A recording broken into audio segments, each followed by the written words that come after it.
मैं सरदार सिंह से आचार्य भूगोल सम्राट पृथ्वीराज चौहान राजकीय महाविद्यालय बीएम। आज विद्यार्थियों आपका पेपर है बीए पार्ट थर्ड का। पेपर सेकंड है राजस्थान का भूगोल। और राजस्थान का भूगोल के अंदर एक महत्वपूर्ण टॉपिक है कृषि समस्याएं और उसका समाधान, agricultural problems and their solutions.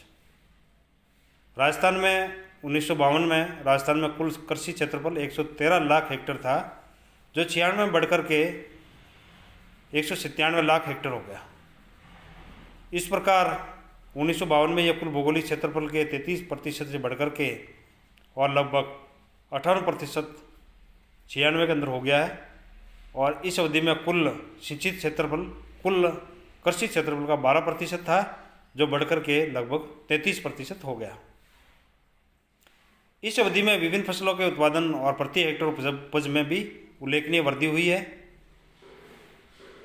राज्य में तिलहन, कपास, गन्ना, फल, सब्जियां, मसालों के उत्पादन में राजस्थान में कई गुना वृद्धि हुई है। साथ ही राज्य के विभिन्न भागों में फसल चक्र भी यहाँ प्राकृतिक साधनों और जलवायु दृश्यों के अनुसार अग्रसर हुआ है, जो कृषि विकास की दृष्टि से एक अच्छा संकेत माना जाता है। इसके बावजूद भी, इन उपलब्धियों के बावजूद भी जो राजस्थान की कृषि है अनेक समस्याओं से ग्रसित है और उसके साथ साथ उनके समाधान के उपाय भी दिए हुए हैं। तो यह जो पॉइंट्स दे रखे हैं उन पॉइंट्स के अंदर उनकी समस्या भी है और समाधान के उपाय भी इसी पॉइंट्स के अंदर दिए हुए हैं। तो पहला पॉइंट है कृषि समस्याएं, उसमें जलवायु संबंधी समस्या। राज्य में कृषि से संबंधित अधिकांश समस्याएं जलवायु से जुड़ी हुई है। राज्य में जो है मानसून की अनियमितता, अनिश्चितता, अपर्याप्तता के होने के कारण जो वार्षिक वर्षा का औसत है वो 53 सेंटीमीटर लगभग रहता है, लेकिन पश्चिमी भाग में 10 सेंटीमीटर से कम बारिश होती है, जबकि दक्षिणी पूर्वी भागों में 100 सेंटीमीटर के लगभग बारिश होती है। तो राज्य में पर्याप्त वर्षा करने वाले जिलों में ये वर्षा की मात्रा में वार्षिक उतार चढ़ाव देखने को यहाँ मिलता है। तो राज्य के संपूर्ण कृषि योग्य क्षेत्र का लगभग 68% क्षेत्र में आज भी पूर्ण रूप से वर्षा पर डिपेंड करता है। और यही कारण है कि प्रत्येक वर्ष कृषि उत्पादन और विभिन्न फसलों के उत्पादन में या उसके उपज में उतार चढ़ाव होता रहता है। तो ये मेन कारण है जलवायु कारक, यानी पश्चिमी राजस्थान के अंदर जलवायु की दृष्टि देखा जाए टेम्परेचर हाई होते हैं, वर्षा की मात्रा कम होती है। पूर्वी भागों में और दक्षिणी भागों में वार्षिक वर्षा अधिक होती है और यहाँ पर जो है कृषि फसलें भी अधिक उगाई जाती है। 50 सेंटीमीटर की समवर्षा रेखा जलवायु दृष्टि से राज्यों को दो भागों में बांटती है। दोनों ही क्षेत्रों में जलवायु एक दूसरे से भिन्नता है। पूर्वी क्षेत्र में गेहूँ, मक्का, गन्ना, कपास, तिलहन जैसी मूल्यवान फसलों की खेती की जाती है, जबकि पश्चिमी भाग में बाजरा है, ज्वार, जौ, मोठ जैसी मूल्यवान फसलों की कृषि की प्रधानता यहाँ देखने को मिलती है। तो राज्य में इसके निदान हेतु यानी इसको कैसे दूर किया जाए, इसके लिए राज्य में सर्वोत्तम जल का उपयोग हेतु कई प्रकार के उपाय गवर्नमेंट ने किए। सिंचाई हेतु पक्की नालियों की व्यवस्था की गई है, फव्वारा सिंचाई पद्धति को अपनाया गया है, नमी को संरक्षित किया गया है, बूंद बूंद सिंचाई पद्धति को अपनाया गया है, शुष्क खेती को अपनाया गया है, उपलब्ध साधनों के अनुरूप फसल प्रारूप को अपनाया गया है। तो ये इसके निदान के उपाय अपनाए गए हैं। फिर मिट्टी से संबंधित समस्याएं। राजस्थान के वेस्टर्न पार्ट में लगभग 60% क्षेत्र मरुस्थलीय रूप में विद्यमान है। इस क्षेत्र में मिट्टी की जो उर्वरता है वो जल के अभाव में अधिक शिथिल है, यानी यहाँ पर जो प्रोडक्शन बहुत कम होता है, क्योंकि ये बालू मिट्टी के क्षेत्रफल अधिक देखने को मिलते हैं। और बलू मिट्टी की जो संवर्धन गति है वो अधिक होने से पानी को जल्दी सोख लेती है और जल्दी ये एरिया शुष्क हो जाता है। तो इसलिए जल शक्ति का बहुत जल्दी यहाँ ह्रास हो जाता है और फसलों का जो उत्पादन है वो बहुत कम हो पाता है। राज्य के पूर्वी भागों में मिट्टियों के गठन और उर्वरता से अधिक भिन्नता होती है। यहाँ कछारी मिट्टी राज्य में कृषि की दृष्टि से उत्तम मानी जाती है। यहाँ अधिकांश मिट्टियाँ उपजाऊपन लिए हुए होती हैं और राज्य की लगभग 7.28 लाख हेक्टेयर भूमि विद्यार्थी देखें तो लवणीयता और क्षारीयता से ग्रसित है। और राजस्थान के पश्चिमी जिलों में ये समस्या, जैसे भीलवाड़ा, अजमेर, भरतपुर, बूंदी, चित्तौड़गढ़ आदि जिलों में खारे भूमिगत जल में सिंचाई किए जाने के कारण लवण की समस्या अधिक गंभीर है। और लवण और क्षार प्रभावित मिट्टियों में फसलें उगने से बहुत उत्पादन कम होता है।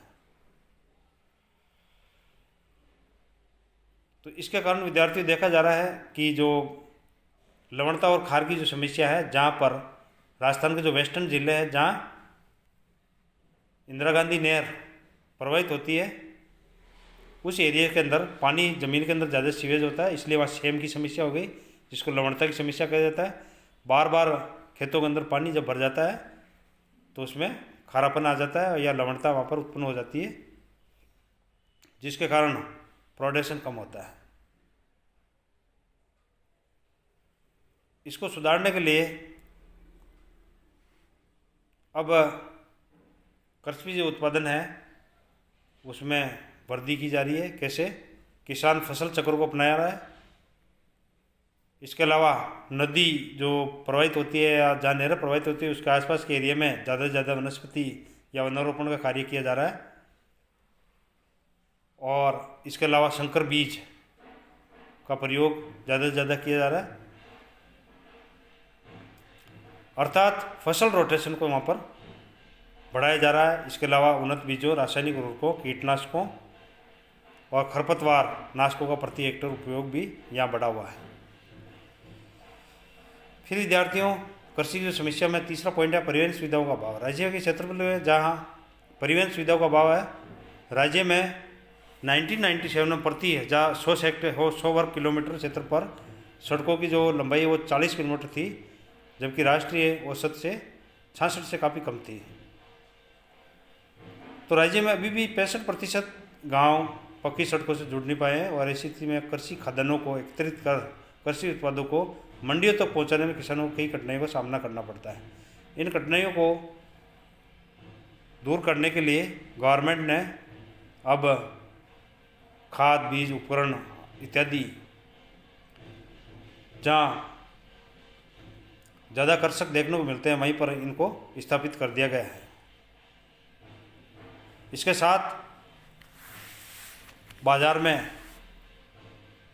माल को बेचने के लिए परिवहन के साधनों का जो है अधिक विकास, यानी ट्रैक्टर्स वगैरह का विकास किया गया और अच्छी सड़कों का निर्माण भी इसमें किया गया है।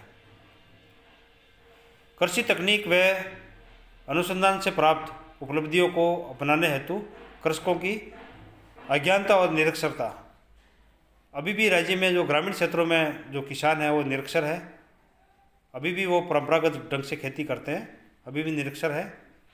तो इसका इफेक्ट भी कृषि पे पड़ रहा है। अतः आधुनिक कृषि ज्ञान को यहाँ बढ़ाया जा रहा है, जिसके कारण जो कृषि वैज्ञानिक है वो समय समय पर किसानों को अवेयरनेस दिला रहे हैं। इसके अलावा पटवारी है, ग्राम सेवक है, वो किसानों को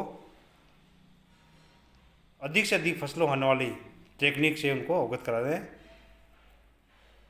इस हेतु राज्य में अनेक स्थानों पर कृषि विश्वविद्यालय की स्थापना भी की गई है। वित्तीय संसाधनों का अभाव और साख सुविधाओं की अपर्याप्तता, राज्य का जो किसान है वो निर्धन है।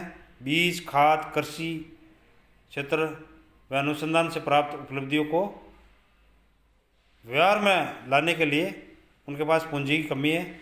और आज भी ग्रामीण क्षेत्रों में अधिकांश किसान कृषि कार्यों के लिए साहूकार से अधिक ब्याज पर पूंजी लेता है, जिसकी अदायगी में उसकी फसल का अधिकांश भाग चला जाता है।